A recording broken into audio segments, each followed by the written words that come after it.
શું શું કાર્ય થયેલ છે આ કાર્યની તપાસનો અહેવાલ દોષીમાં થયેલ કાર્ય બાબતે ચર્ચા સભ્ય શ્રી જયેશભાઈ ભોગરા સભ્ય શ્રી સંજયકુમાર મણવર ટેકા સાથે દર્શાવશે.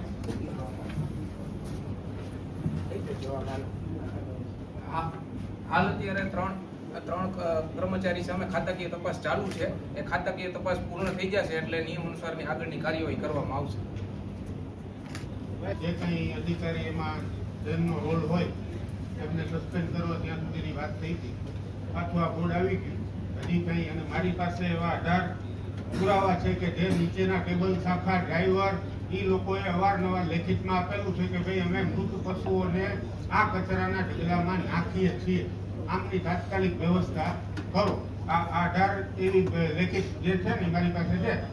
ન હોય તો મને કહેજો, હું તમને પૂર્ણ કરીશ. અને બીજી વાત ભાઈ, અત્યારે હાલમાં શું વ્યવસ્થા કરો છો?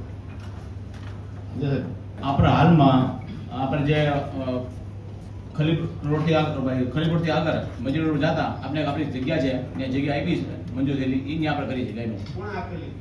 સરકારશ્રી દ્વારા. ક્યારે આપી? ક્યારે આપેલી?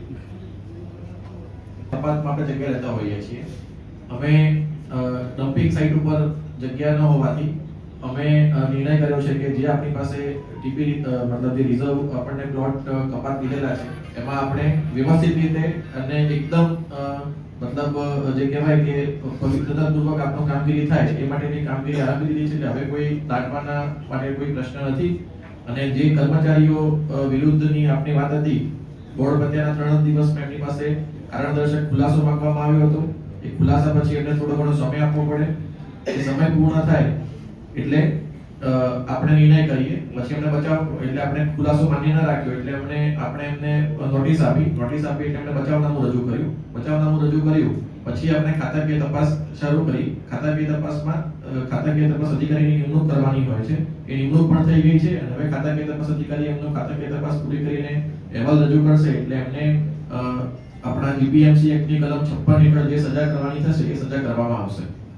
ઉપર જગ્યા હતા આ જગ્યા ઓટોમેટિક તો ન આવી ગઈ હોય સાહેબ? આને ક્યારે આપણને આપેલી છે જગ્યા આપણને મળી હતી. આપણે નિર્ણય નતો કર્યો. જે તે સમયે કચરાના ઢગલાની વાત છે ત્યાં પણ આડો પડીને દાટવામાં આવતું હતું અને તેમ છતાં પણ આપણને ધ્યાનમાં આવ્યું કે આ પ્રકારનો ઇશ્યુ થયો છે એટલે આપણે તાત્કાલિક એની વ્યવસ્થા કરી છે અને અત્યારે હાલ એમાં કોઈ ઇશ્યુ નથી. બોર્ડમાં મુદ્દો આવે પછી જ આપણે ટૂંકમાં એના બધા પગલા લેવાય છે કે આવું ન થાય. આ ગાયને જે પણ કર્મચારીઓ આમાં દોષિત હતા એમને કડક જે પણ કર્મચારીઓ રહેવા દેજો અને આ બાબતમાં બધા ધ્યાન રાખજો ભાઈ. જે તે અધિકારી જે પણ કર્મચારીઓ દોષિત હતા એમને કડકમાં કડક સજા